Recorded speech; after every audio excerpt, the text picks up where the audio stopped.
एकदम हीरोइन जैसी दिख रही है। लेकिन भैया कहाँ है? यहाँ हो ना, बोल क्या हुआ?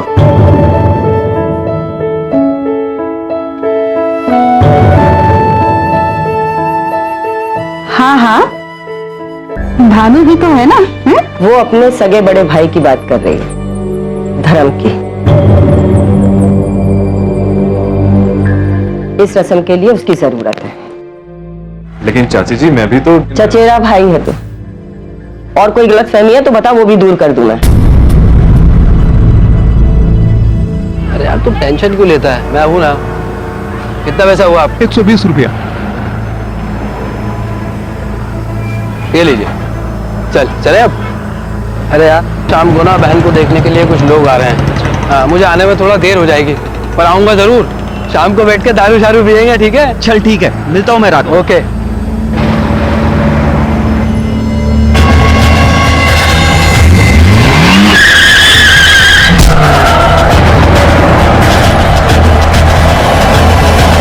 तुम दोनों यहाँ लव्वर्स की तरह क्या खुसुर फुसुर कर रहे हो जाएगी तुम दोनों की भी शादी। जाके बहन की शादी ना अभी काम करो, चलो जाओ। और तू यहाँ खड़ा खड़ा मुंह देखता रहेगा क्या? धर्म को फोन करके बुला, जल्दी जल्दी कर।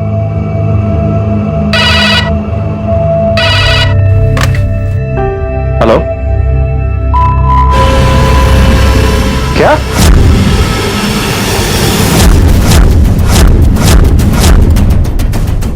ठाकुर सर, आसपास लोगों से पूछताछ करो, किसने एक्सीडेंट होते हुए देखा, और इसके घर वालों को इन्फॉर्म कर दिया। ये सर, इसका नाम धर्म है, इसके साथ में इसका दोस्त भी था, उसने एक्सीडेंट होते हुए देखा, तो घर वालों को ऑलरेडी इन्फॉर्म कर दिया है। ठीक है, फॉरेंसिक वाले और फोटोग्राफर को भी बुलाओ। जी सर। सर, हम रोज दोपहर को साथ में दुकान से आते थे, फिर उसी पान वाले की दुकान पर हम लोग कुछ खाया पिया करते थे, फिर वो अपने घर चला जाया करता था, मैं अपने घर चला जाया करता था। सर, आज भी धर्म ने मुझसे बातें की, और जैसे ही वो रोड क्रॉस करने लगा, मिलता हूँ मैं रात को। ओके।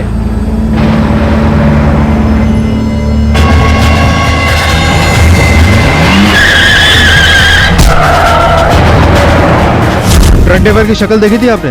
ट्रक का नंबर? हाँ सर, ट्रक ड्राइवर का हल्का हल्का चेहरा मुझे याद है।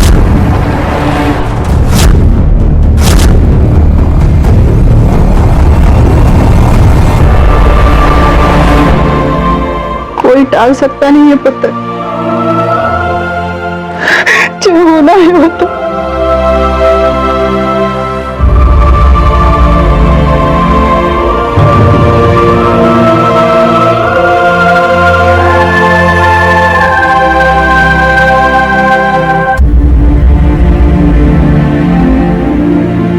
धर्म भैया का हाथ आज तक हम सबके ऊपर था। यकीन ही नहीं होता वो हमें इस तरह छोड़कर चले गए। लेकिन तू घबरा मत, था तेरा ये बड़ा भाई हमेशा तेरे साथ है, ठीक है? हर मेरा बच्चा नहीं रहा, वो खुद को भी संभाल सकता है और अपने परिवार को भी। तू खुद को संभाल जाके।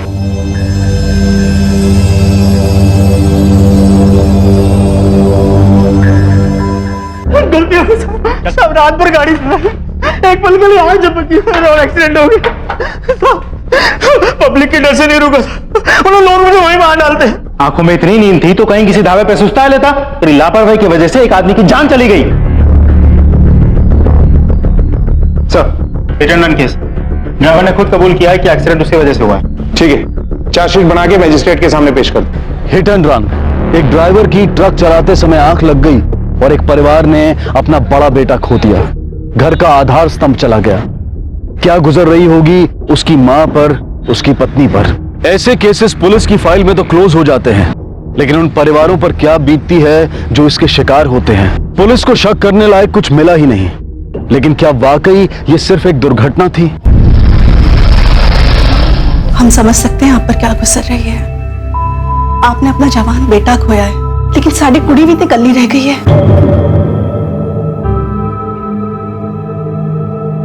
आप मधुर की शादी करना चाहते हैं, जरूर कीजिए।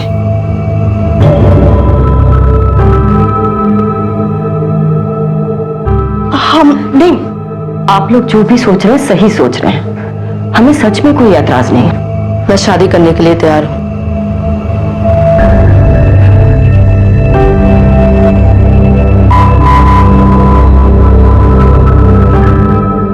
लेकिन सिर्फ हरमन के साथ। क्या?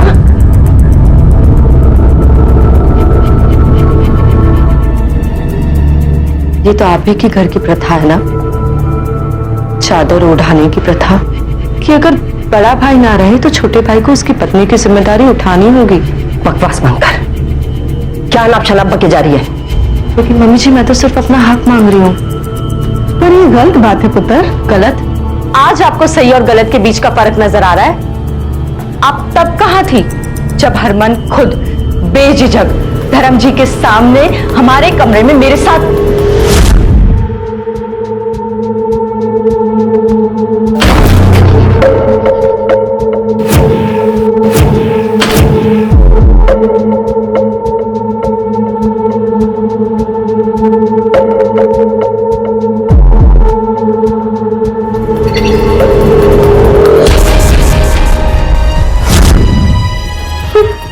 चौंक गए जैसे आप कुछ नहीं जानती थी। ये लड़की पागल हो गई है। अरे इसे कोई लेके जाओ। डिम्पल! क्यों मम्मी जी? अब आप मुझसे बात नहीं करेंगी? मम्मी जी, मैं एक इंसान हूं, खिलौना नहीं।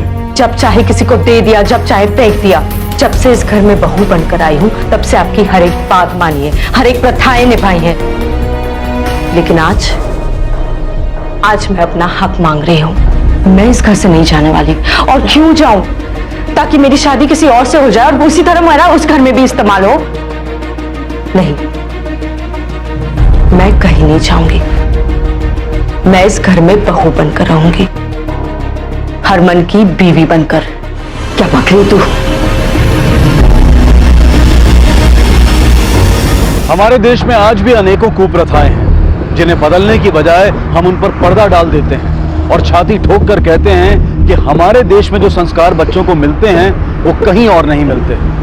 ये खोखला गर्व है हमारी संस्कृति पर। अक्सर ऐसी प्रथाओं का पालन करने के लिए बड़े बुजुर्ग बच्चों से कहते हैं, लेकिन यहाँ पर स्थिति कुछ और ही थी। यहाँ एक लड़की खुद एक पुरानी प्रथा को निभाने की जिद कर रही थी। क्यों नाप शनाप बोल रही है? मेरी तो कुछ समझ में नहीं आ रहा है। बकवास कर रही है। आपकी बेटी की अकल ना मेरे घर मेरे खानदान पर कीचड़ छालेगी। निकल यहाँ से। नहीं जाऊंगी। कीचड़ तो तुमने उछाला है इस घर पर और पूरे खानदान पर। उस दिन और उसके बाद हर वो दिन जब तुमने मेरे साथ जबरदस्ती की। और जब मैं अपना हक मांग रही हूं तो हाय तौबा। तेरी हिम्मत कैसे बोलने की? ठंड रख यार, कर क्या रहा है?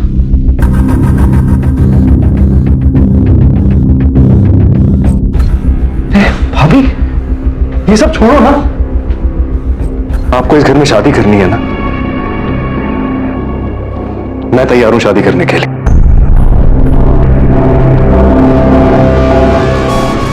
नहीं, मुझे नहीं मंजूर है। मैं शादी करने के लिए तैयार हूं, लेकिन सिर्फ हरमन के साथ। भाभी मान जाओ ना, इसमें किसी का नुकसान नहीं है और बात घर की घर में ही सुलझ जाएगी। चल बेटा, पुत्र, कोई जरूरत नहीं है, कोई जरूरत नहीं है, इत्थे रहने दी। चल। नहीं, मैं ये घर छोड़कर नहीं जाऊंगी। मैं कहीं नहीं जाऊंगी। भारती, इसका दिमाग खराब हो गया है। छोड़ दो इसे यहाँ पर। इसे जो जी भी चाहे उसे करने दो। चलो।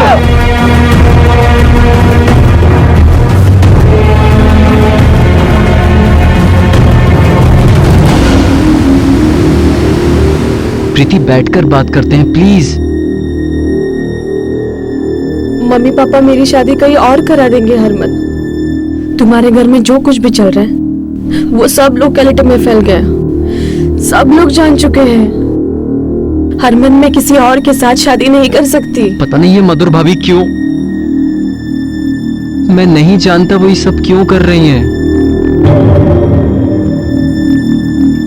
पर एक बात पक्की है, तुम्हारी शादी मुझसे ही होगी, समझी? हम दोनों को कोई अलग नहीं कर सकता, चाहे उसके लिए मुझे कुछ भी करना पड़े, मैं करूंगा। क्या हुआ प्रीति?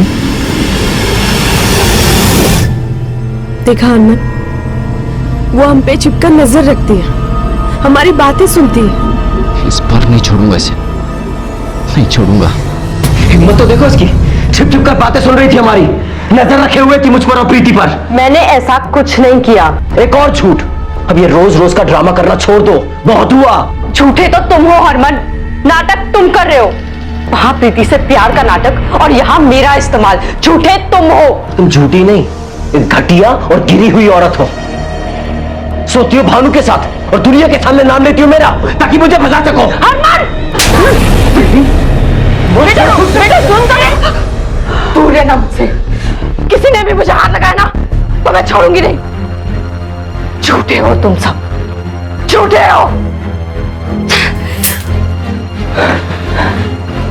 पागल हो गई है ये औरत। मम्मी जी पागल हो गई है ये। कुछ करो इसका।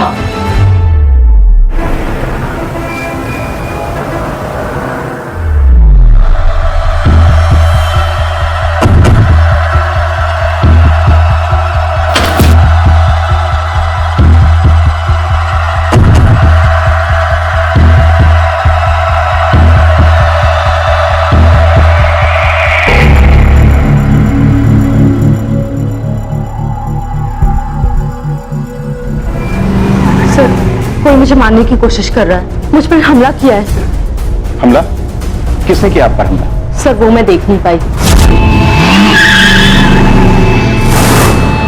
और सर ये पहली बार नहीं हुआ है। और आप अब आ रही हैं हमारे पास कंप्लेन करने के लिए? आपको पहले आना चाहिए ठाकुर। सर इनसे डिटेल्स लो और जहां जहां इन पे हमला हुआ है वहां पूछताछ करो, शायद किसी ने कुछ देखा। Yes sir. और इनके परिवार से भी बात करनी होगी।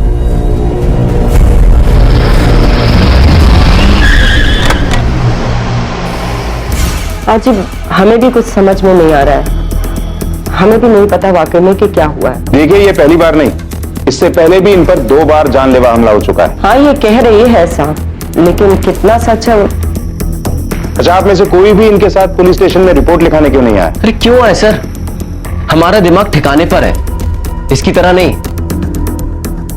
सर ये औरत मनगढ़ंत कहानियां बनाती है और ये हमले वाली बात भी या तो इसका वहम है या फिर झूठ।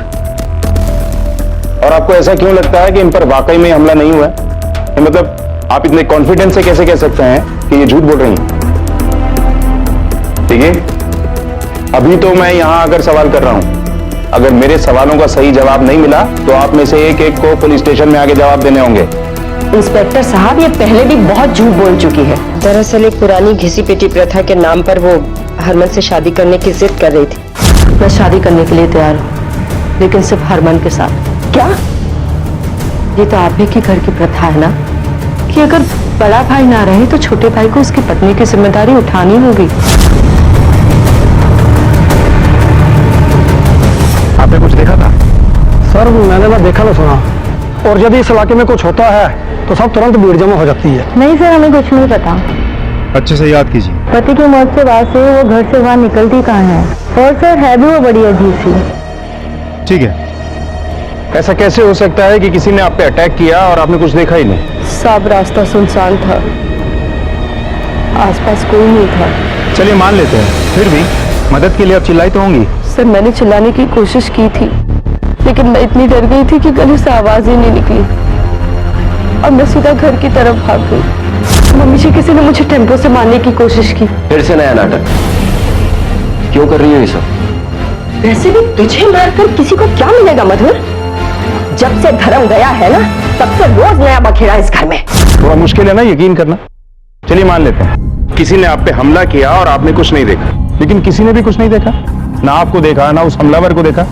वैसे ये है कौन जो आपकी जान लेना चाहता है और क्यों? ये चादर उड़ाने की जिद आप ही की थी ना? और कोई रास्ता भी तो नहीं है मेरे पास। लेकिन सर मैं सच कह रही हूँ, मैं बहुत डर गई थी। आपको किस पर शक है? सर मुझे मेरे देवर हरमन पर शक है और भानु पर भी। पहले तो शादी के लिए हाथ मांगा। आपको इस घर में शादी करनी है ना? मैं तैयार हूं शादी करने के लिए। मुझे नहीं मंजूर है। भाभी मान जाओ ना, इसमें किसी का नुकसान नहीं है और बात घर की घर में ही सुलझ जाएगी। और फिर कल रात वो रूम में घुस गया।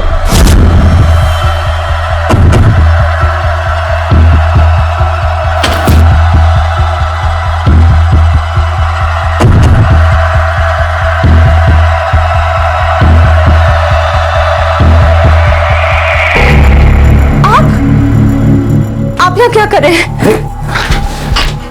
मधुर, मुझे तुम्हारी फिक्र हो रही थी, इसलिए आया हूं। तुम ठीक हो ना? हाथ मत लगाना मुझे, दूर रहो मुझसे, नहीं तो मैं चिल्ला दूंगी, मैं सबको बुलाऊंगी। ये तमाशा तुम छोड़ नहीं सकते हो क्या? अरे जो हो गया उसे भूल जाओ। तुम अकेली हो गई हो ना, लेकिन तुम घबराओ मत, मैं हूं ना, मैं तुम्हें सहारा दूंगा। मैं यहाँ तेरे लिए आया था, लेकिन तेरे तो नखरे बढ़ गए। मुझे मना करके तूने अच्छा नहीं किया, इसका बदला जरूर लूंगा, याद रखियो। कहीं उसके साथ भी तो आपका कोई संबंध तो नहीं था? नहीं सर। और हरमन के साथ? मैं मना कैसे करती? जो भी होता था मेरे पति के सामने होता था।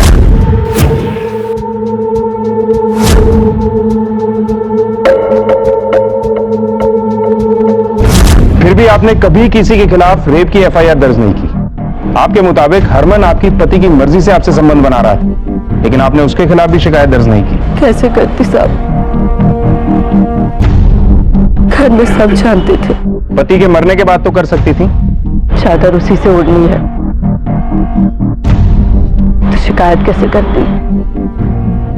देखिए, अगर आपको ऐसा लगता है कि आपको आपके ससुराल के सदस्यों से ही अपनी जान का खतरा है, तो आपको यहां नहीं रहना चाहिए, क्योंकि पुलिस घर के अंदर प्रोटेक्शन नहीं दे सकती। नहीं सर, ये लोग यही चाहते हैं, लेकिन मैं कहीं नहीं जाऊंगी। मैं अपना हक लेकर रहूंगी। फिलहाल आप अंदर जाइए।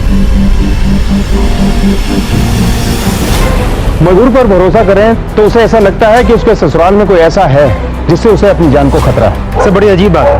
मधुर के मुताबिक उसके ससुराल में उस पर अत्याचार हुआ है, लेकिन फिर भी वो ये घर छोड़ के जाना नहीं चाहती। सर, जिस इंसान ने उस पर अत्याचार किया, जबरदस्ती की, उसी से चादर ओढ़ने की जिद पर अड़ी हुई है। हो सकता है कि मधुर झूठ बोल रही है, लेकिन फिर भी हमें इसके ससुराल के हर एक आदमी से एक बार फिर से पूछताछ करनी होगी और साथ ही मधुर पर नजर भी रखनी होगी।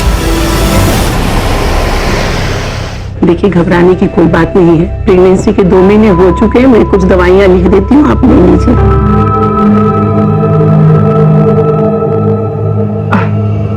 Thank you doctor.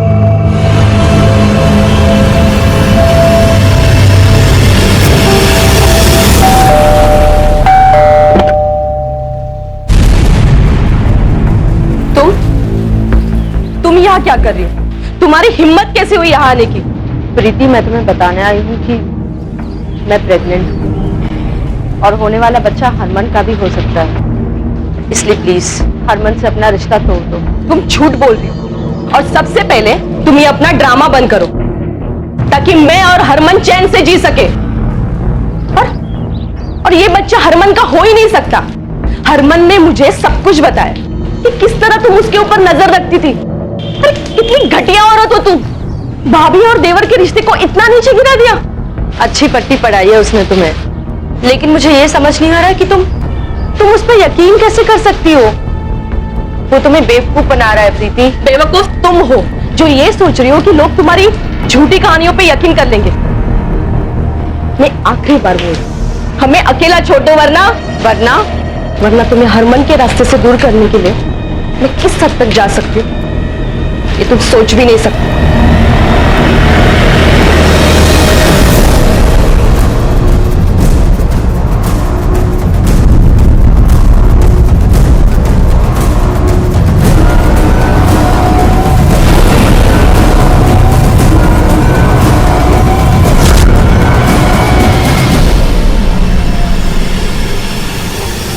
ये जमानत पे छूटा है।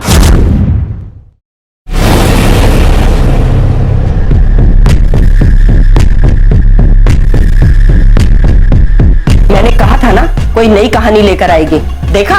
ये कहानी नहीं है मम्मी जी, मैंने खुद अपनी आंखों से देखा है। वो ड्राइवर धर्म जी को मारने के पैसे ले रहा था। उनकी मौत कोई एक्सीडेंट नहीं है, उन्हें मारा गया है, मरवाया गया है।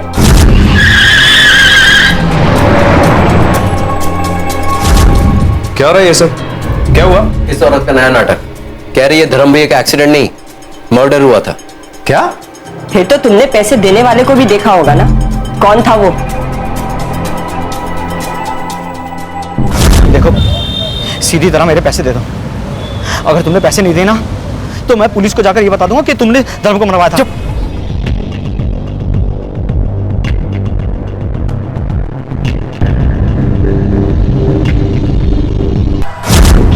क्या क्या बोल रही हैं आप ये? मेरा भानु अपने ही भाई को मरवाएगा? अरे धक्के मार के निकालो बाहर इसे। घर तोड़ना चाहती है हमारा, पहले पति को खा गई, अब हमारे ऊपर उंगली उठा रही हो। अरे माँ, सनकी हो गई है औरत। आप लोग मेरा यकीन मानिए, मैंने खुद इसे उस ड्राइवर को पैसे देते हुए देखा है। मैं सच बोल रही हूँ। पर सच क्या था और कौन सच बोल रहा था? मधुर, भानु या फिर हरमन? सच की कई परतें खुलनी थी। फोन रिकॉर्ड्स ने एक्सीडेंट की पूरी कहानी खोल दी। तो देर किस बात की? आज ही कुंडली खोल देते हैं इस परिवार की। जी सर।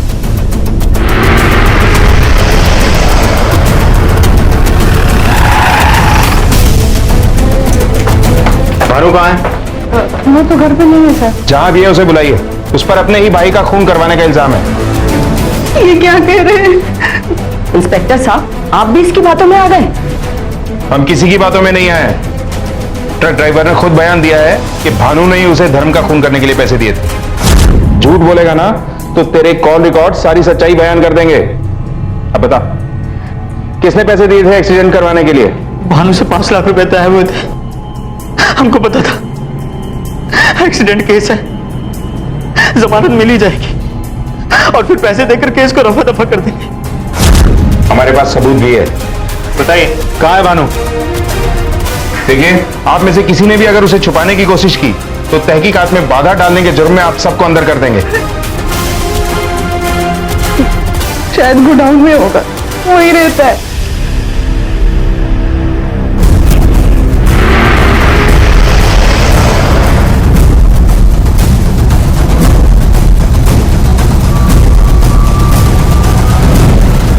खून अच्छी तरह से तलाशी लो सारी जगह की। उधर देखो।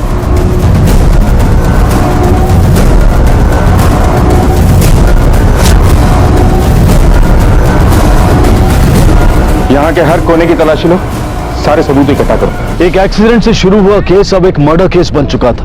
भानु जो मधुर से शादी करना चाहता था, जिस पर धर्म के खून का शक था, वो ही मर चुका था। भानु की मौत से सबसे ज्यादा फायदा सिर्फ मधुर को होता, क्योंकि हरमन तक पहुंचने का रास्ता उसके लिए साफ हो जाता। मौत इवनिंग में 5 से 7 के बीच हुई है। कैंची से वार किया गया है।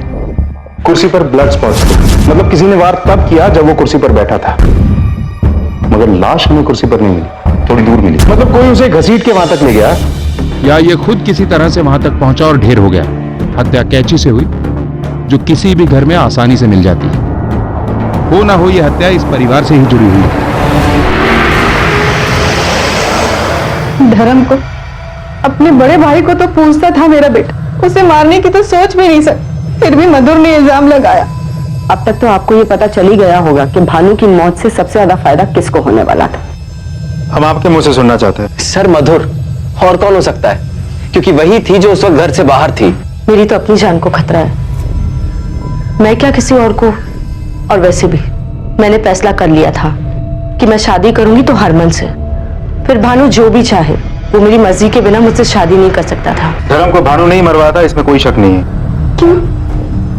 क्योंकि उस ड्राइवर ने कहा। अरे मधुर ने ही उस ड्राइवर से झूठ बुलवाया होगा भानु को फंसाने के लिए। उसे रास्ते से हटाने के लिए मुझे उसे मारने की जरूरत नहीं थी। लेकिन तुम बदला भी तो ले सकती हो, अपने पति की मौत का बदला। अगर अब बात चली है तो मैं आपको एक बात बता दूं, भानु की नजर मेरी जायदाद पर थी, इसी में मुझे गुस्सा आता था। क्योंकि मेरा भानु अपना फर्ज समझकर उससे शादी करनी चाहिए, लेकिन मेरे बेटे की यही शराफत उसकी मौत बन गई।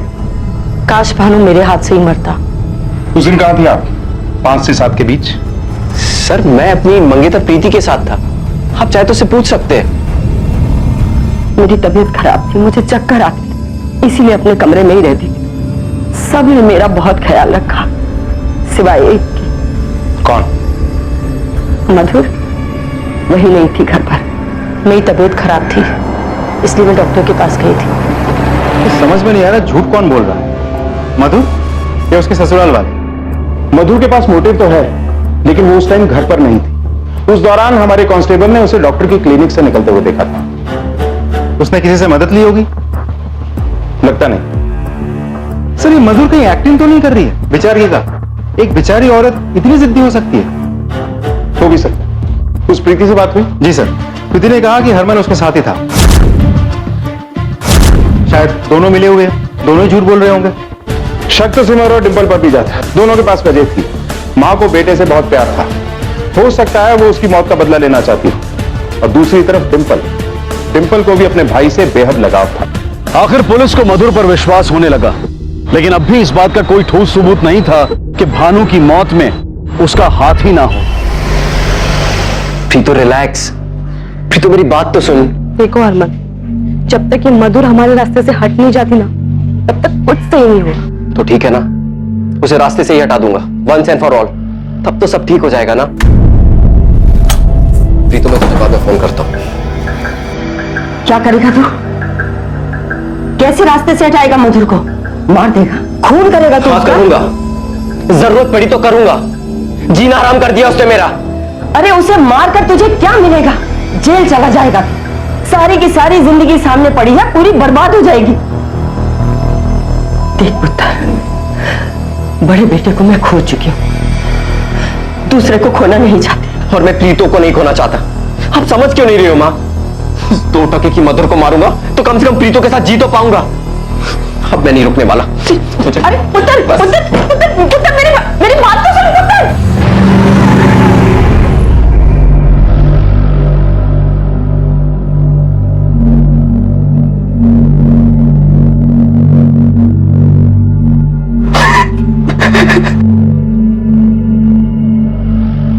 खाना खा लो वरना कमजोर पड़ जाते।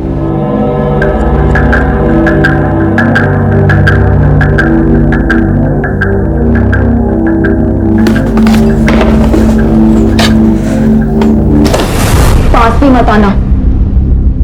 हिम्मत तो देखो इसकी, हमारी लाइफ बर्बाद कर दी, हमारे पूरे परिवार की बदनामी कर दी, और हमारे साथ खाना खाना चाहती हो? तुम्हारी वजह से ना कोई मुझसे शादी नहीं करेगा, समझी तुम? I hate you. मम्मी, मुझे ना इसके आसपास भी नहीं रहना है। रुको बेटा, इसकी वजह से हम अपना मूड खराब क्यों करें? चलो हम लोग कहीं बाहर चल के खाना खाते हैं।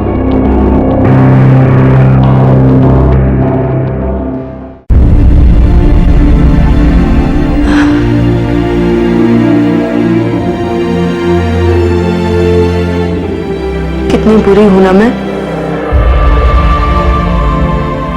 खुद कुछ नहीं खाया, कोई फर्क नहीं पड़ता, पर तुझे भी कुछ नहीं खिलाया।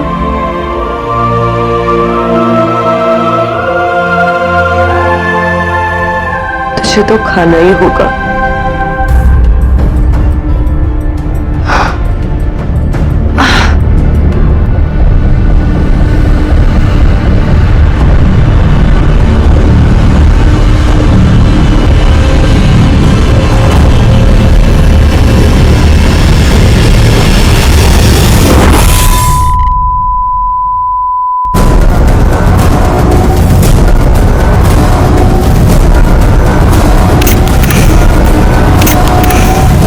फायर डिपार्टमेंट से बात हो गई है, उन्होंने कंफर्म किया कि गैस सिलेंडर एक्सप्लोजन है। शाम तक ऑफिशियल रिपोर्ट आ जाएगी।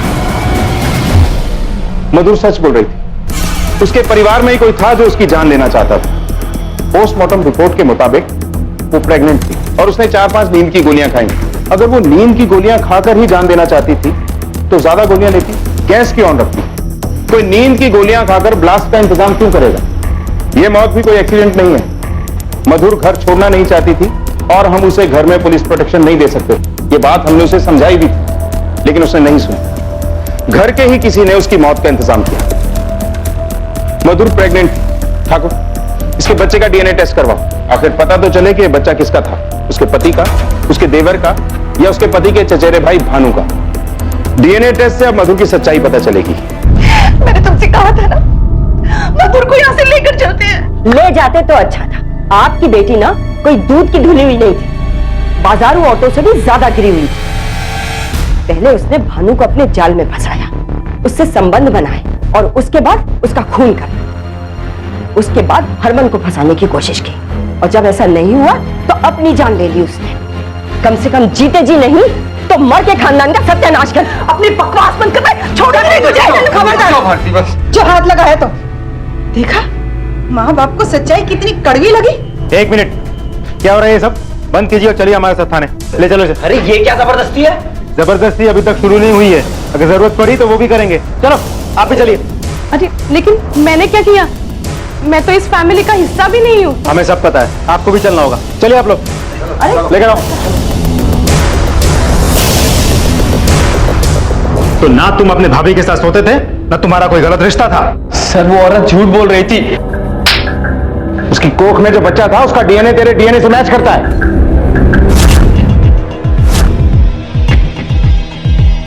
इंस्पेक्टर साहब, ये सब मेरी बहू की चाल थी। हम सबको फंसा कर चली गई वो।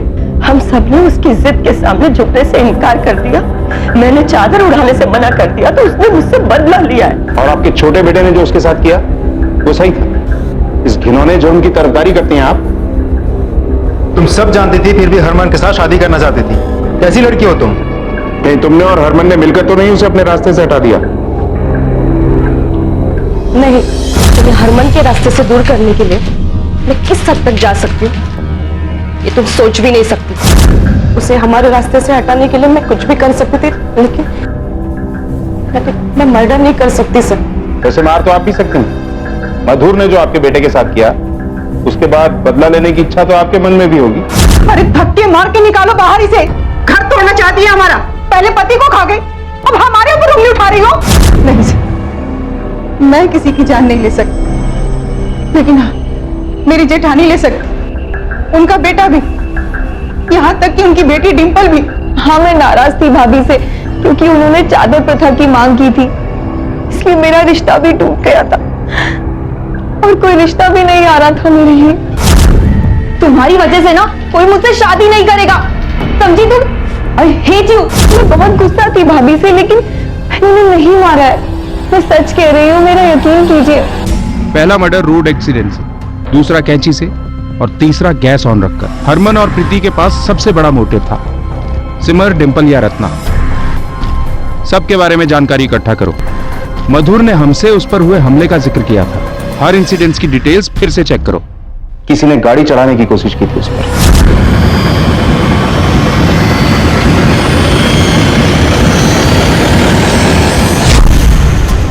सर, सिर्फ इतनी जानकारी मिली है कि एक छोटा सा टेम्पो था, नंबर था DL04। इससे ज्यादा तो कुछ पता नहीं चला। एक और बात सर, ये दूसरी बार किसी ने उसके गला दबाने की कोशिश की थी। सर, ये हमला कोई पुरुष ही कर सकता है। हो सकता है यह हमला उस भानु ने किया हो, या फिर इन तीनों औरतों ने किसी आदमी की मदद ली हो। प्रीति और हरमन, पता करो हमले के वक्त ये लोग कहां थे। कोई तो ऐसी कड़ी है जो हमारे हाथ नहीं लगी।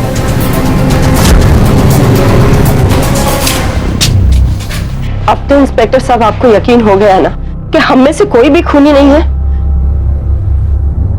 हरमन कहाँ? हरमन अब कुछ दिन हमारा मेहमान रहेगा। सर मैं सच कह रहा हूं, मैंने कुछ नहीं किया। तूने अपनी भाभी का बलात्कार किया और उसका खून भी किया। उस पर 3 बार जानलेवा हमले हुए। अब तक हम पूछताछ कर रहे थे मधुर की तस्वीर लेकर, पर जब हमने तुम्हारी फोटो दिखाई तो एक आई विटनेस से तुम्हें पहचान लिया और फिर हमने तेरा ट्रायंगुलेशन रिकॉर्ड्स निकलवाए। अब झूठ बोलने से कोई फायदा नहीं है हरमन, बोल। सर ये सच है कि मैंने उसकी जान लेने की कोशिश की थी। मैंने प्रीति से वादा किया था कि मैं मधुर को रास्ते से हटा दूंगा।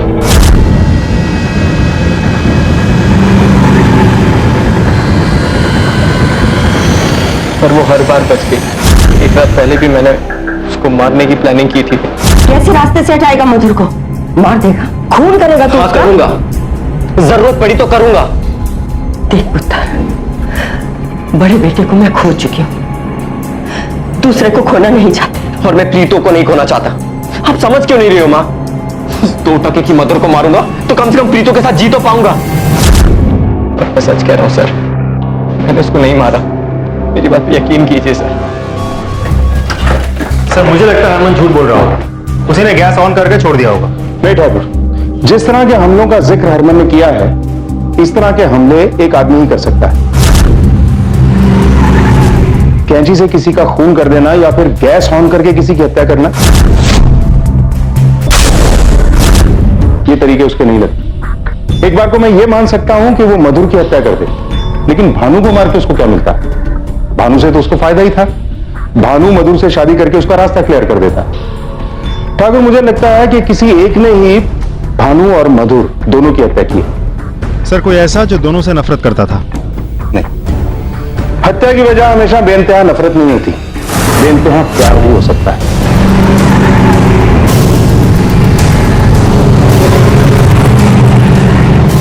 आप लोग चलिए हमारे साथ। आप भी। लेकिन इंस्पेक्टर साहब, बेटे को तो पहले ही ले जा चुके हैं, अब किसे ले जाएंगे? अब क्या चाहिए आपको?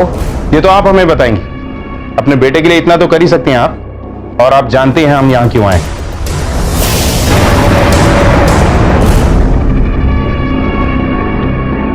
मार डाला? दोनों को मैंने मार डाला। उसने मेरे बेटों की जिंदगी नरक बना दी। और भानु? भानु की नजर मेरी जायदाद पर थी। घबरा मत, तेरा ये बड़ा भाई हमेशा तेरे साथ है। हरमन अब बच्चा नहीं रहा, वो खुद को भी संभाल सकता है और अपने परिवार को भी। उस जायदाद के लिए उसने मेरे बेटे को मारा, तो ये सजा तो उसको मिलनी ही थी। उस दिन जब गुस्से से भानु घर से निकला था तो मैं भी उसके पीछे पीछे गोडाउन गई थी, और फिर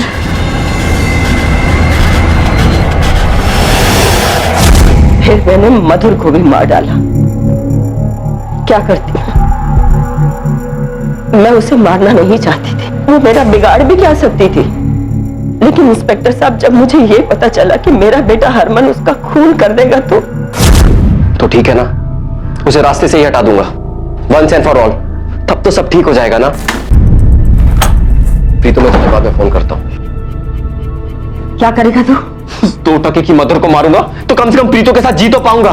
मुझे पता था कि हरमन को रोकना नामुमकिन है, क्योंकि मधुर पहले ही उसकी थाने में रिपोर्ट लिखवा चुकी थी। उसका एक न एक दिन पकड़ा जाना तय था।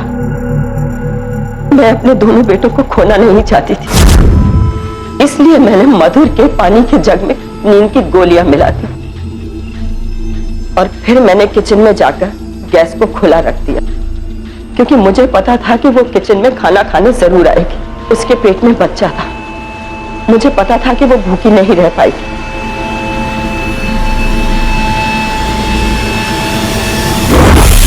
बहुत प्यार करती हूँ मैं अपने बेटों से, और उनके लिए कुछ भी कर सकती हूँ। आपने 3 खून किए। पहले आपने अपने भतीजे भानु को मारा, फिर अपनी बहू के साथ साथ उसके पेट में पल रहे उसके बच्चे को भी मारा।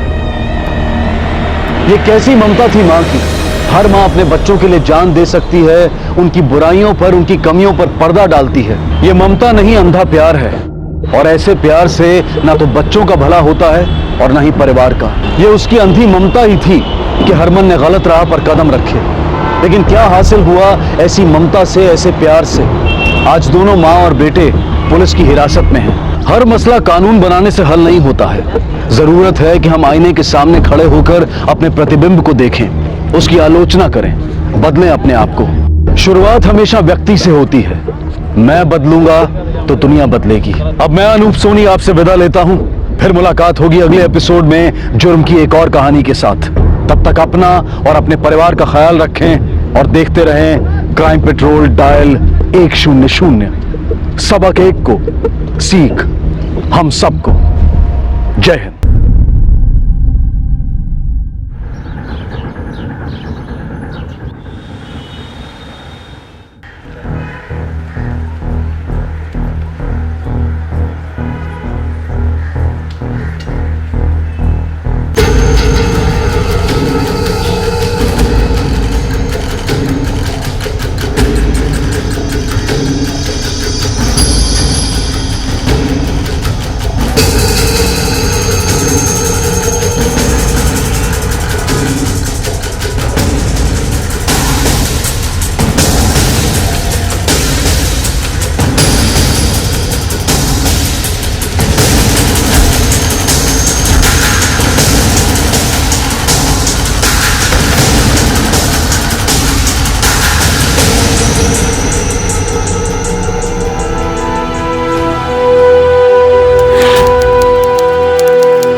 पुत्र, आना पुत्र मेरे पास, इतना डर मत।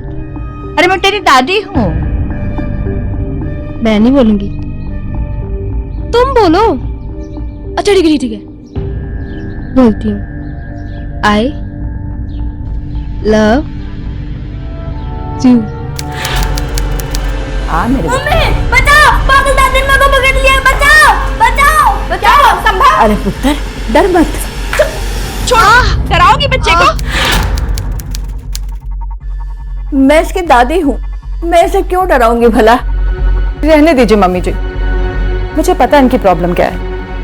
अब चेची पिछले 1 साल से जॉब का बहाना बनाकर दुबई बैठे हैं, ना इनकी खबर लेते हैं और ना अपनी देते हैं। तो बस इसी बात का फ्रस्ट्रेशन लेकर हम सब पर मार होते रहते हैं।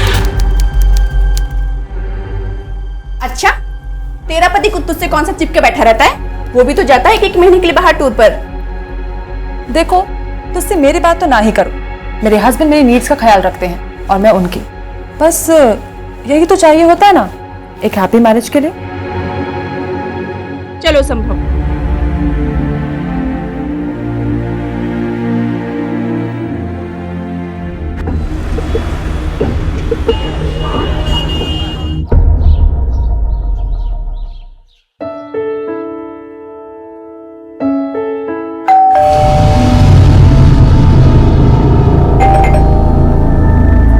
हाँ आ रही हूँ। आओ आओ। हाँ नहीं यार, इस बारी का ट्रिप तो बहुत सक्सेसफुल रहा, सब कुछ अच्छा रहा। बल्कि इस बारी ना वो डिस्ट्रीब्यूटर्स ने कोई हमें नेगेटिव रिस्पांस नहीं दिया। अरे सारा कुछ अचीव हो गया यार, और वो जो टारगेट्स है ना, मैं तेको बता रहा हूँ कि साल से पहले अचीव हो जाएंगे, सारे टारगेट्स हो जाएंगे। हाँ तू चिंता मत कर यार, एवरीथिंग विल बी सॉर्टेड। हाँ चल मैं रखता हूँ, फोन रखता हूँ, ठीक है? Okay okay okay bye.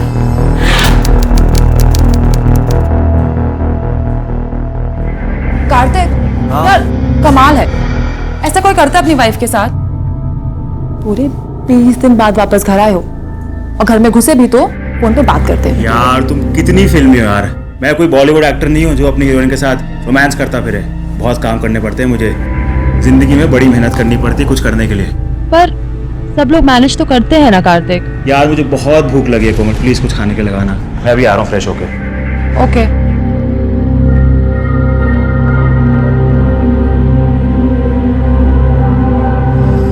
आज के दौर में खुशहाल परिवार की तस्वीर में एक जवान जोड़ा होता है और उनके बच्चे। उनके बुजुर्ग या तो उस तस्वीर में होते नहीं, और अगर होते भी हैं तो उस परिवार का हिस्सा लगने की बजाय अनचाहे मेहमान लगते हैं। क्यों होता है ऐसा कि अपने बच्चों की खुशियों को अपनी जिंदगी का उद्देश्य मानकर अपनी पूरी जिंदगी गुजार देने वाले माँ बाप अपने ही बच्चों के लिए इतने गैर जरूरी हो जाते हैं कि उन्हीं की दी हुई जिंदगी में से उनके लिए थोड़ा सा वक्त निकालना भी बच्चों को बहुत भारी पड़ने लगता है। 77 वर्षीय अंबिका खुराना अपने भरे पूरे परिवार के साथ दिल्ली के करोल बाग इलाके में रहती थी।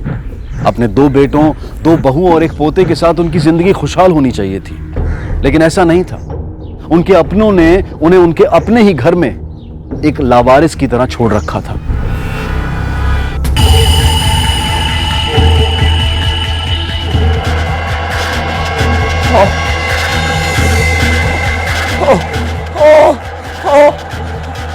पूरे 1.25 महीने बाद आज तुमने फोन उठाया मेरा। हाँ, ऐसी कौन सी नौकरी कर रहे हो जो तुम्हें बात करने की फुर्सत नहीं है? तुम्हें ना मेरी फिक्र है और ना अपने बच्चे की।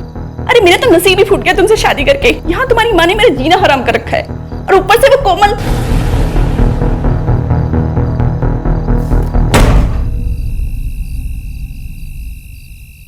यार ये भैया भाभी का मुझे कुछ समझ नहीं आता। क्यों?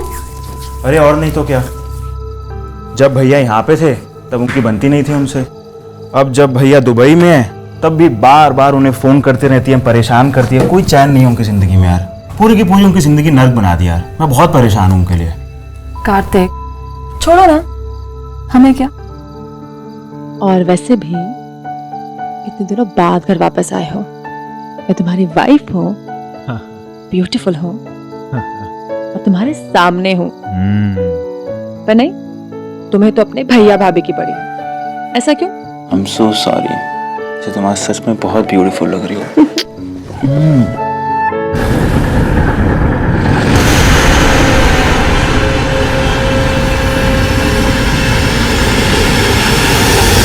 पुराना हाउस में एक तरफ थी उपेक्षित बुजुर्ग अंबिका और दूसरी तरफ थी अनीता, जिसकी जिंदगी अपने पति से दूर रहने की वजह से नीरस हो चुकी थी। अनीता न सिर्फ अपने अकेलेपन का सामना कर रही थी, बल्कि अपने बच्चे की जिम्मेदारी को भी अकेले संभाल रही थी। और इस सब की वजह से कड़वाहट उसके मन में लावा बनकर उबल रही थी। कार्तिक और कोमल इस परिवार का हिस्सा होते हुए भी जैसे इसका हिस्सा नहीं थे। कार्तिक अपने काम की जिम्मेदारियों में व्यस्त रहता था, तो कोमल की अपनी एक अलग ही दुनिया थी जिसमें किसी दूसरे के लिए कोई जगह नहीं थी। यानी उपेक्षा, बेरुखी, कड़वाहट और लापरवाही, ये वो कमजोर धागे थे जिनसे इस परिवार के रिश्ते आपस में बंधे हुए थे। और इनमें से किसी को अंदाजा नहीं था कि जब ये धागे टूटेंगे तो रिश्तों के साथ वो और क्या होगा जो बिखर जाएगा।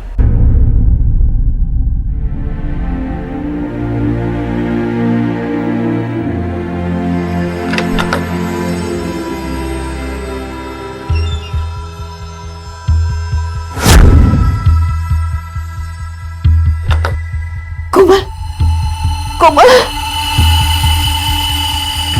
कोमल, कोमल, कोमल, कोमल, कोमल, फिर शुरू हो गई यार। कोमल, कोमल, कोमल। आए मम्मी जी। मम्मी जी,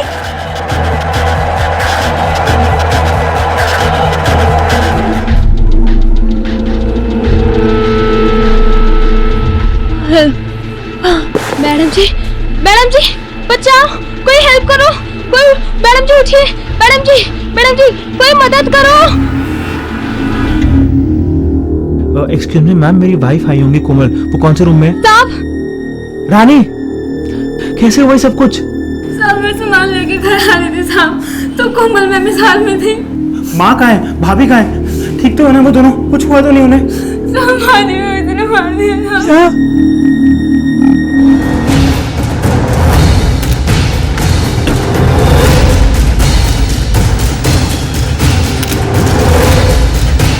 सर एक अंगूठी गायब हुई है। सिर्फ एक अंगूठी और कुछ भी नहीं? नहीं और कुछ नहीं, माँ जी की अंगूठी थी, 2 लाख की थी, पर ज्यादातर मेरी कबर्ड में रहती थी। सर, दरवाजे पे कोई फोर्स्ड एंट्री का निशान नहीं है।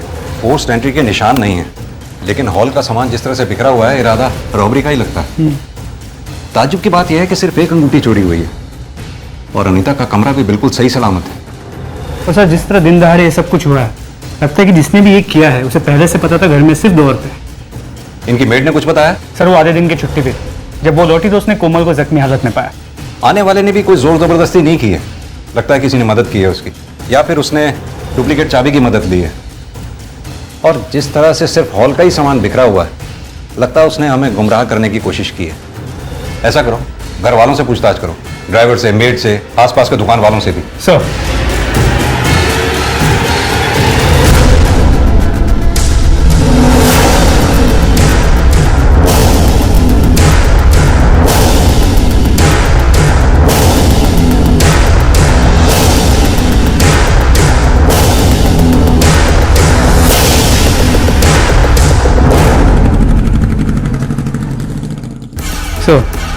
घर के आसपास पूछताछ की, कुछ मिला नहीं। कोमल को होश आया? नहीं सर, अब तक नहीं आया। वहाँ एक कांस्टेबल तैनात किया है उसकी सिक्योरिटी के लिए, उसे होश आते हुए हमें इन्फॉर्म कर रहे। तो मुझे एक बात खटक रही है, चोर ने सिर्फ अंबिका जी को क्यों मारा, कोमल को क्यों छोड़ दिया, जबकि वो इस केस की चश्मदीद गवाह है। हो सकता है कोमल ने उस वक्त शोर बहुत मचाया हो, जिस वजह से कातिल को प्लान चेंज करना पड़ा हो। मुझे इस अनीता के रोल पे भी शक है। अपनी सास की बॉडी को देखकर उसके आंख से एक आंसू तक नहीं है, पर अब भी अस्पताल में बेंच पे बैठ के वो गेम खेल रही, जैसा उसका इससे कुछ लेना देना है ही नहीं। शायद सास और बहू में बनती ना हो। खैर, ये सब तो हम चेक कर ही लेंगे। फिलहाल उस अंगूठी को ट्रेस करो, चोर उसे बेचने की कोशिश जरूर करेगा। सर अंबिका जी का पोस्टमार्टम रिपोर्ट।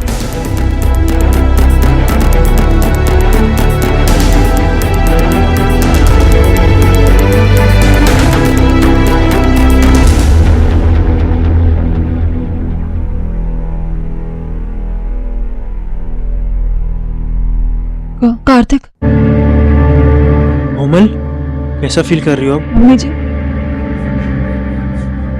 कार्तिक, मम्मी जी कहाँ है? मम्मी जी नहीं रही।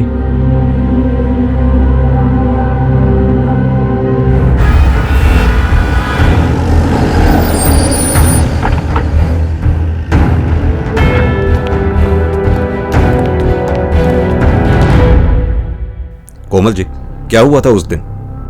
जी मैं अपने रूम में थी। आए mummy ji. Mummy ji, mummy जी।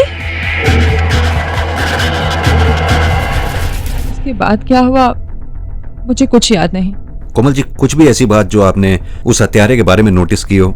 मसलन उसका रंग कैसा था, उसका कद कैसा था, कोई शरीर पे चोट का निशान था, कुछ भी? वो एवरेज हाइट का था। उसने चेहरे पे मास्क डाला हुआ था और शायद काले रंग का था। इसके अलावा मुझे और कुछ याद नहीं।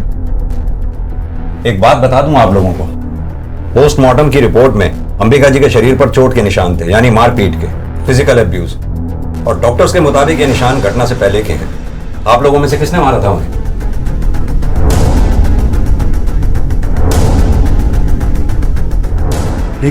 लेकिन ऐसा कैसे हो सकता है? रानी हमारी मेड उनका पूरा ख्याल रखती थी, खाना खिलाने से लेके नहलाने तक सब कुछ। मुझे नहीं पता था मेरे घर में मेरी माँ के साथ ऐसा व्यवहार हो रहा है। लेकिन ऐसा भी कैसे हो सकता है? आप लोगों की माँ थी, आप लोगों ने निशान ही नहीं नोटिस किए उनके? शायद बेड से गिर गई होंगी। आपने ठीक से सुना नहीं मैडम, मैंने क्या कहा? उनके शरीर पर मारपीट के निशान थे। भाई दबे, आपके पति कहाँ हैं? वो नहीं दिखाई दिया हमें जब से ये घटना घटी है। जी वो दुबई में जॉब करते हैं, खबर कर दी है।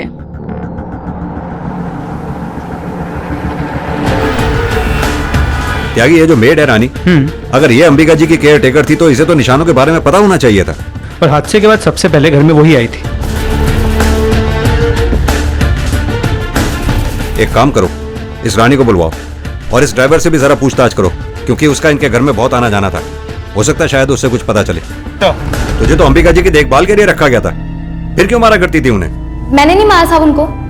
किसने कहा आपसे? उनके घर वालों ने। सब झूठ बोल रहे हैं वो लोग, सब के सब। साहब नफरत करते थे उनसे। अम्मा जी, अम्मा जी, हेलो, खाना खा लो। मैंने दवाई देनी है, ठीक है? खाना खा लेना। उत्तर मेरे को काफी गहने हैं, बस मैं सारे गहने तेनू दे देंगे। बस तू सिर्फ एक को काम कर दे मेरा। कैसा काम? तू मैंने पुलिस स्टेशन ले चला तो मेरी बहू मैंने मार डालेगी। कौन सी बहू? उन्होंने नाम नहीं लिया था साहब, और मैंने पूछा भी नहीं। क्या अनीता मैडम और क्या कोमल मैडम साहब, कोई किसी से कम नहीं है। उल्टा दोनों एक से बढ़कर एक हैं। अब कुछ दिन पहले की बात है। रानी आई। यार देखो इन्हें क्या चाहिए, मेरे को लेट हो रहा है। दे यार चाबी दे फटाफट। क्या हुआ? बाथरूम जाना है। अच्छा ठीक है, 2 मिनट रुको, मैं आ रही हूँ। रानी, अरे रानी,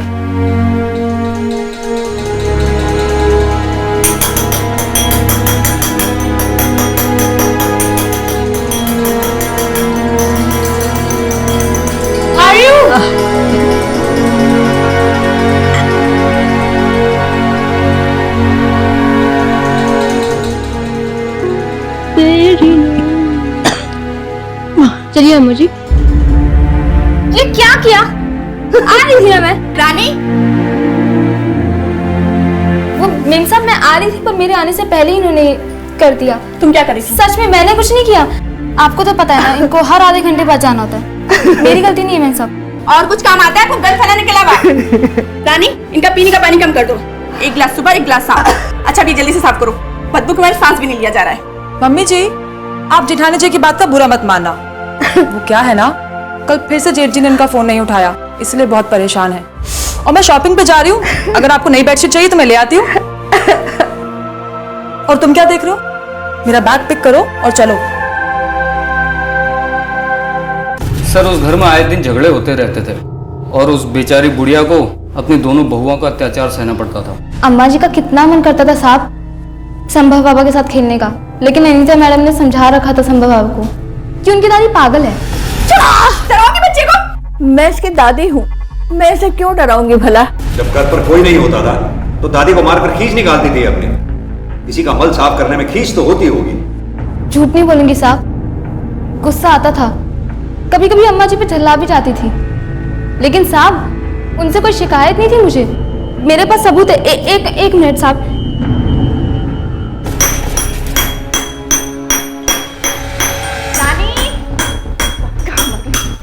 क्या चाहिए? बाथरूम जाना है। तेरे बाप की नौकरानी हो जो तुझे गोद में उठा के मुताने जाऊं? कभी कुछ इतने कुछ ना कुछ मेरे हाथ में सुन्नत में कदों नहीं बन रहे थे। जब ये सब हो रहा था, बजाय इसे रोकने के तू वीडियो बना रही थी। तो साहब मैं क्या करती, उल्टा मुझे ही नौकरी से निकाल देती।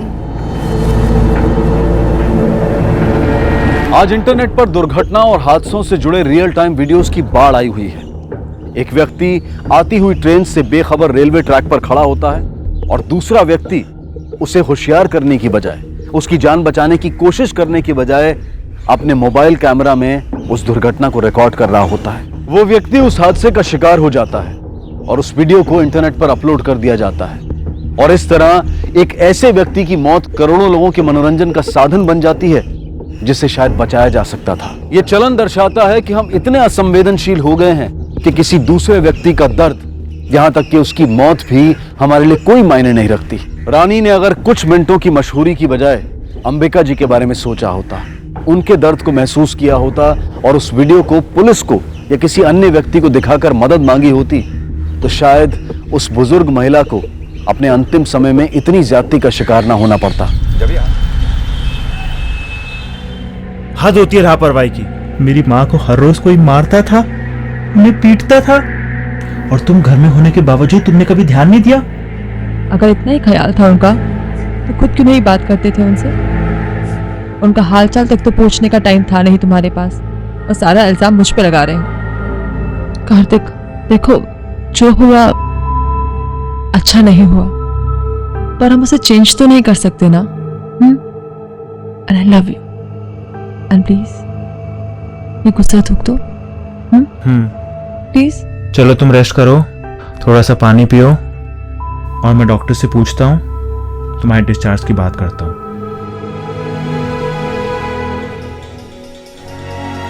It's all okay. हाँ, तो हम कल तक डिस्चार्ज कर दें उसको। Don't worry. कार्तिक,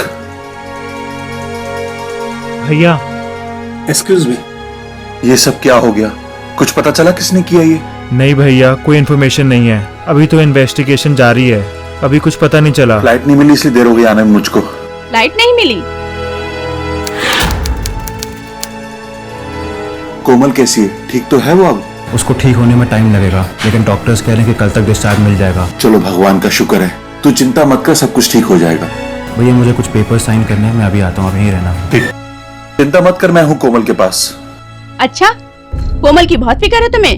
कभी अपनी बीबी की भी फिक्र की? वैसे तो तुम्हारी कंपनी 1 साल से छुट्टी नहीं दे रही थी, आज दे दी। ताना मत दे मुझे, इतना बड़ा हादसा हो गया इसलिए यहाँ पर आया। बूढ़ी माँ का मरना इतना बड़ा हादसा हो गया, अब बीबी का रोज रोज मरना वो नहीं दिखता? तेरा दिमाग खराब हो गया, जगह तो देख ले।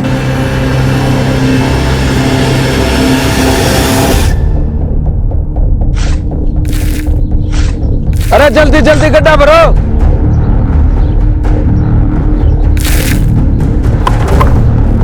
अरे ठेकेदार साहब जल्दी आओ, भाग के किसी का हाथ पड़ा हुआ है।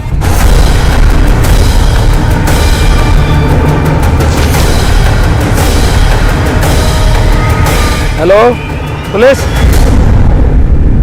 क्यों नहीं अच्छे? क्यों अच्छे? जब देखो कुछ ना कुछ। हाँ मारा था मैंने, आ गया था गुस्सा। घर का सारा काम अकेले करो, ऊपर से अपने बच्चे को अकेले संभालो, ऊपर से वो इतना परेशान करती थी। छूट गया कंट्रोल उस दिन। तो जैसे आप गुस्से में उन्हें माना करती थी, ऐसे ही गुस्से में मारने का प्लान बना दिया होगा। अरे आपको क्या लगता है सिर्फ मैं अकेली थी जो उनको मारती थी? वो कोमल क्या दूध की धुली हुई है? मम्मी जी! कोमल! हाँ? कोमल! रानी! ये क्या है? वो एक्चुअली रानी नहीं थी ना, तो मैं बैठाकर भूल गई। I'm so sorry। Mummy ji, mummy ji, कोई नहीं है। आराम से। आवाज़ें देती रही, किसी ने सुना ही नहीं। आराम से।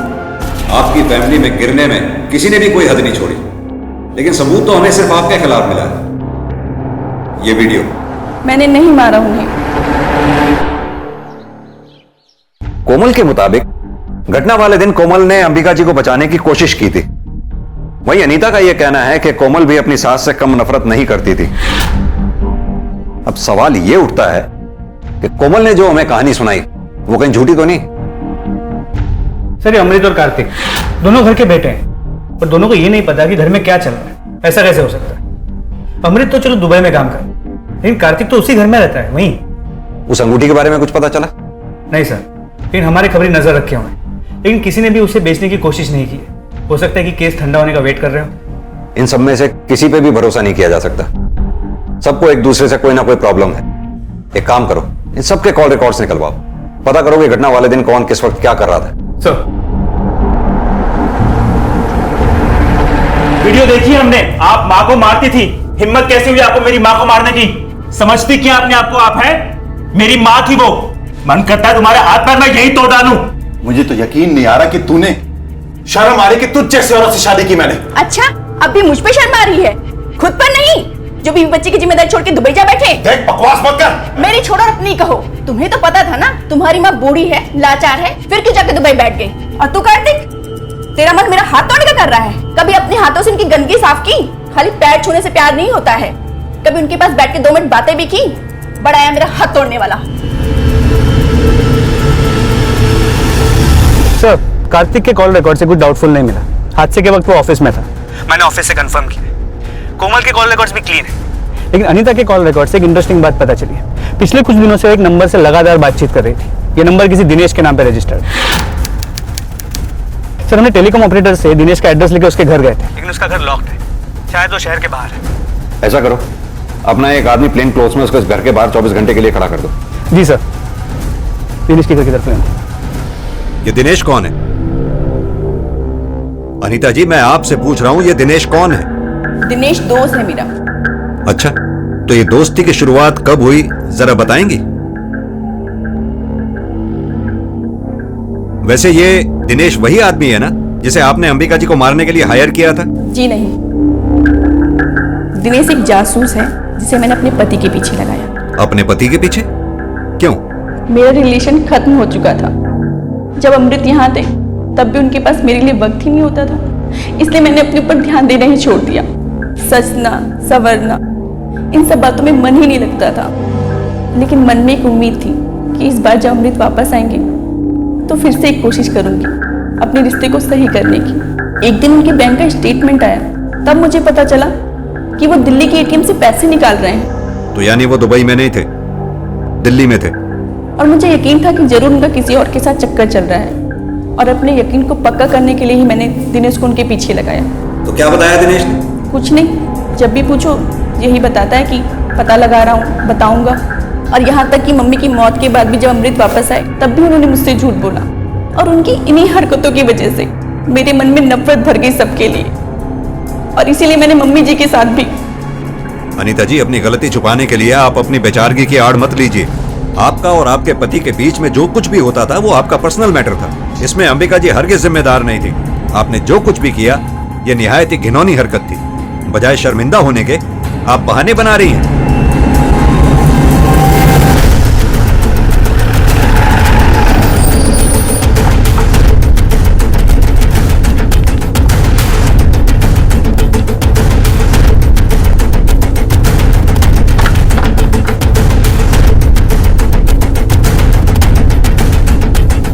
त्यागी सर,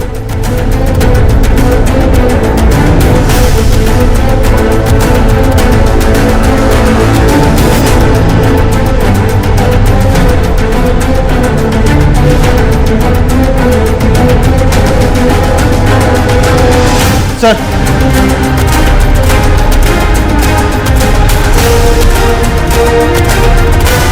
सर,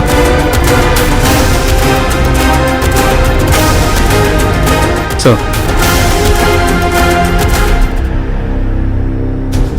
त्यागी, इस मांस के टुकड़े को देखकर तो ऐसे ही लगता है कि किसी को बड़ी बेरहमी से मारा गया है। हालांकि सबूत मिटाने की कोशिश की गई है पर कामयाब नहीं हो पाया वो। लगता तो ऐसा ही है। सर, कुछ दिनों पहले यमुना किनारे रेत में दबे मेल बॉडी के कुछ पार्ट्स मिले थे। सिर्फ कुछ पार्ट्स थे सर, नहीं थे। तो बॉडी आइडेंटिफाई नहीं हो पाई। सर, इस मांस के टुकड़े का डीएनए उस बॉडी के डीएनए से मैच किया जाए? बिल्कुल, गो अहेड। सर, ये केस अब एक की बजाय 2 हत्याओं का बन चुका था। एक वृद्ध महिला और एक पुरुष का, जिसकी पूरी लाश भी अभी तक बरामद नहीं हो पाई थी। यह आदमी कौन था, इसे किसने और क्यों मारा था, और इसका अंबिका खुराना की मौत से क्या संबंध था, इसके बारे में अभी तक कुछ भी साफ नहीं हुआ था। लेकिन पुलिस को यकीन हो चुका था कि इस मामले का घर की बड़ी बहू अनीता से कोई ना कोई संबंध जरूर है, जिसे वो छुपाने की कोशिश कर रही थी।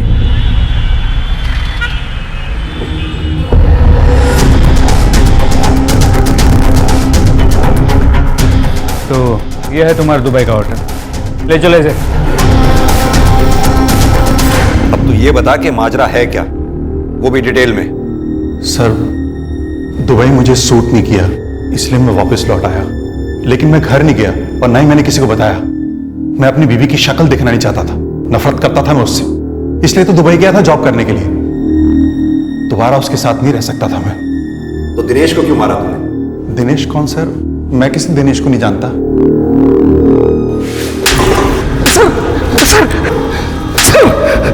बेवकूफ समझाया हमें, तू क्या समझता है तेरे कॉल रिकॉर्ड्स में हमें दिनेश का नंबर नहीं दिखेगा? देख अमृत, सच सच बता दे वरना मैं तेरी खाल उधेड़ दूंगा। सर, दिनेश खुद से आया था मेरे पास, उसे पता लग गया था कि मैं दिल्ली में रहता हूँ। वो मुझे ब्लैकमेल कर रहा था, कह रहा था कि अगर मैंने उसे पैसे नहीं दिए तो वो अनीता को बता देगा। बस इतनी सी बात है सर। और तू पैसे उसे देना नहीं चाहता था, इसलिए तूने उसे मार नहीं दिया? सर, मैंने उसे नहीं मारा, मैं तो पैसे देने को राजी हो गया था, लेकिन वही नहीं आया मेरे पास। जिस तरह से अचानक आया उसी तरह से अचानक गायब हो गया। फिलहाल तो तेरे खिलाफ कोई सबूत नहीं है, जा।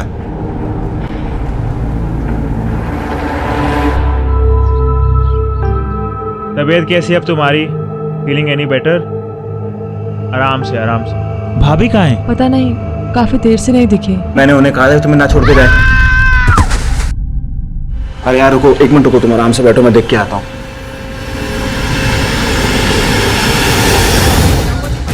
भाभी! भाभी!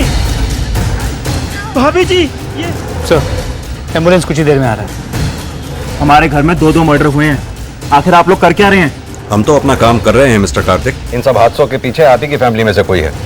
बाय द वे, जब ये हादसा हुआ आप कहाँ थे उस वक्त? मैं और कोमल तो अपने रूम में ही थे, लेकिन हाँ, अमृत भैया काफी देर से गायब हैं। आपको उनसे पूछना चाहिए। सर, इस फैमिली में तो सब एक दूसरे पे ही इल्जाम लगा रहे हैं। अपने आदमी प्लेन क्लोथ्स में इनके पीछे लगा दो, कोई ना कोई कहीं ना कहीं गलती जरूर करेगा। सर, गायब मतलब? आप कहना क्या चाहते हैं? देखिए, मैं घर से बाहर किसी काम से गया था, और वो जो भी हो, जब मैं घर में था ही नहीं तो मार कैसे सकता हूं? मैं तो आपके सामने ही आया था। आई एम श्योर उन्होंने सुसाइड ही किया होगा। अमृत वीजी के चलते वो बहुत डिप्रेशन में थी। हाँ, मैं नफरत करता था, बहुत नफरत करता था उससे। सर, अगर मुझे उसे मारना ही होता तो बहुत साल पहले मार चुका होता। अब क्यों मारता, जबकि पुलिस की मुझ पर नजर है? मैं सच कह रहा हूं सर, मैंने उसे नहीं मारा।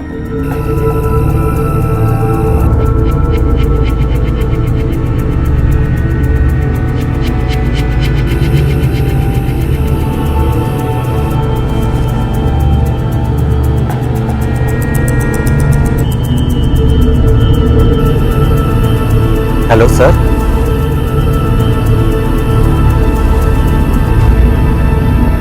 सर, उस घर में गई हो?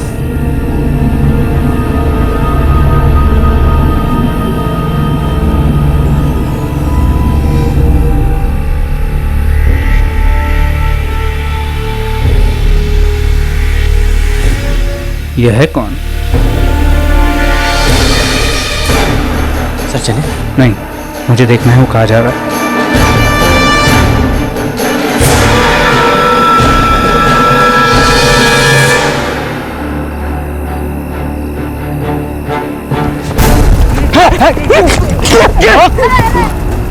बहुत भगा है। बैग मेरे को क्या है? पकड़ो इसे। सर, इसमें एक लाश है।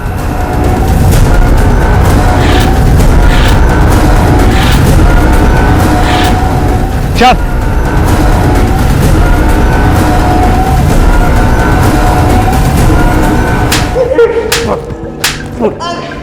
देख, हमें सब पता चल चुका है। तुझे रंगे हाथों पकड़ा है हमने लाश के टुकड़ों के साथ।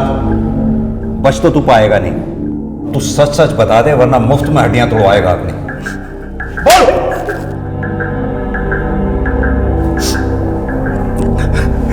कोमल के कहने पे प्यार करते थे हम एक दूसरे से। कब से? यही कोई 2 महीने पहले से, जब मैं नौकरी पर लगा था।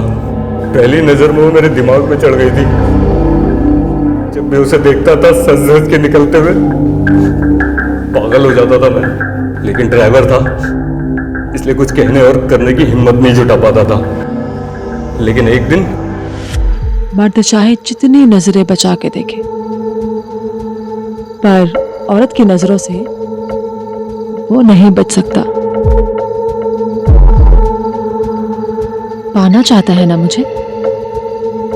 हाँ। पर मेरा एक काम करना होगा। कैसा काम? अपनी हवस के चलते तूने हाँ कर दी। मेरी जरूरतें थी, कुछ दिल की तो कुछ शरीर की। मेरे हस्बैंड, उन्हें काम के अलावा कुछ और नजर आता ही नहीं। हमेशा बिजनेस टूर पे रहते। मजबूरी में मुझे ये दूसरे मर्दों के साथ पूरी करनी पड़ती। पहले अपने जेठ जी के साथ और उनके दुबई जाने के बाद अपने ड्राइवर गोविंद के साथ। मुझसे पहले कोमल का अफेयर अमृत साहब के साथ था। अमृत साहब ने हमें बताया कि उन दोनों के अफेयर के बारे में दिनेश को पता चल गया है और वो उनसे पैसे मांग रहा है। तो हम दिनेश से जाके मिले। तब उसने बताया कि उसे मेरे और कोमल के अफेयर के बारे में भी पता है और उसके पास हमारी कुछ फोटो है। हम उसे और पैसे देने को तैयार थे, मगर वो जितनी बड़ी रकम मांग रहा था उतनी ना तो मैं दे सकता था ना ही कोमल। इसलिए हमने दिनेश को उसी के घर में बंदी बना लिया और अपने फोटोग्राफ निकालने की कोशिश करने लगे। फोटोग्राफ्स मैं दूंगा, लेकिन तेरे पति के हाथों में। बोल। ये ऐसे नहीं मानेगा।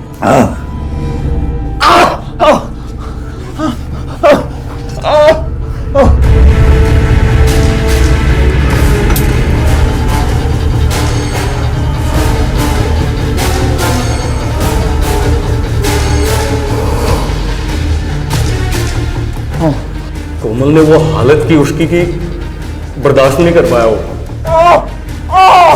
अब तू बोलो। उसने हमें वो सारी फोटोग्राफ्स वापस दे दी। लेकिन अगर हम उसे ऐसे छोड़ देते तो पक्की बात थी सर, वो सबको बता देता। इसलिए मार डाला हमने उसको। और अनीता को उसे क्यों मारा? फोटोग्राफ तो तुम्हें मिल गए? क्योंकि जो फोटो में था वो उसने अपनी आंखों से देख लिया था। मैं अनीता मैडम के हाथ पैर जोड़ के उनको टेरेस पे ले गया साहब। बहुत मनाने की कोशिश की उनको कि अपना मुंह बंद रखे, मगर वो नहीं मानी। मैं तो कब से मौका ढूंढ रही थी उस चुड़ैल को सबक सिखाने का। अब इस मोहल्ले वाले के सामने चिल्ला चिल्ला के बताऊंगी कितनी बड़ी सती सावित्री है वो। मैं माफ करो। छोड़ो मुझे प्लीज। छोड़ो मुझे। मेरे पास कोई और चारा नहीं था साहब। अंबिका जी को किसने मारा था, तूने या कोमल ने, और क्यों? तुम्हारे क्राइम पार्टनर गोविंद ने अपना मुंह खोल दिया। अब तुम मुझे बताओ कि तुम दोनों ने मिलकर अंबिका जी को क्यों मारा? बोलो। क्योंकि उन्हें मेरे और जेठ जी के बारे में पता चल चुका था और उसके बाद गोविंद के बारे में भी। पैसे प्लीज ना किस। अब मुझे जान जाएंगे। अरे बुढ़िया सोई है, दे दो ना।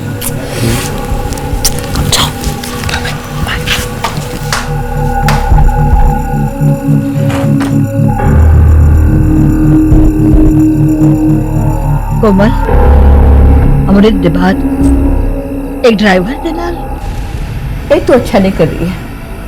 तो बता दोगी अपने बेटे को? बताना होता तो अमृत के वक्त से बता देती, और मैं अपने पुत्र का कार नहीं तोड़ना चाहती। मैंने कई बार सोचा कि जब वो किसी को कुछ बताने वाली नहीं है तो मुझे क्या फर्क पड़ता है, पर नहीं, मुझे फर्क पड़ता था। उनकी वो टक टक की आवाज, जब भी वो आवाज करती मुझे लगता वो मेरा मजाक उड़ा रही है। तो बस मैंने फैसला कर लिया।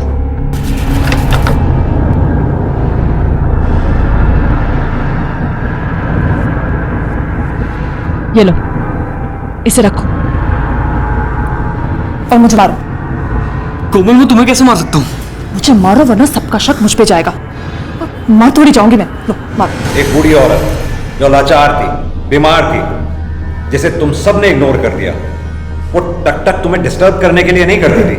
वो आवाज इसलिए करती थी कि कोई उसके पास बैठे 2 पल बात करे उससे। लेकिन तुम सबको इतना भी समझ में नहीं आया। अब आएगा जब तुम अकेली जेल की 4 दीवारी में सड़ोगी और तुमसे कोई अपना बात करने वाला नहीं होगा, तब समझ में आएगा।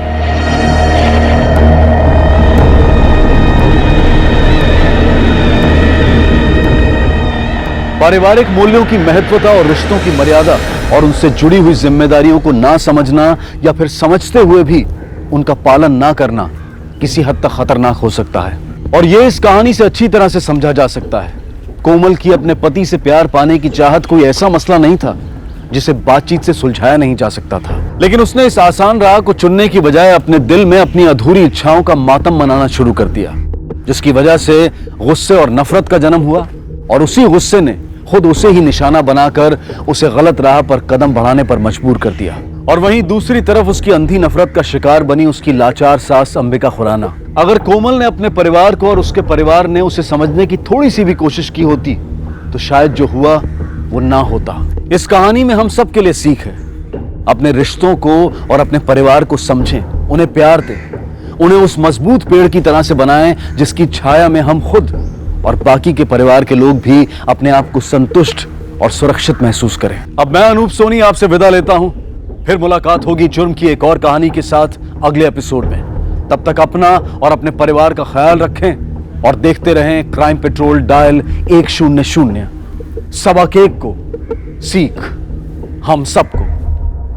जय हिंद। इस तरह के और भी एपिसोड देखने के लिए हमारे चैनल को सब्सक्राइब करें और बेल आइकन दबाना ना भूलें।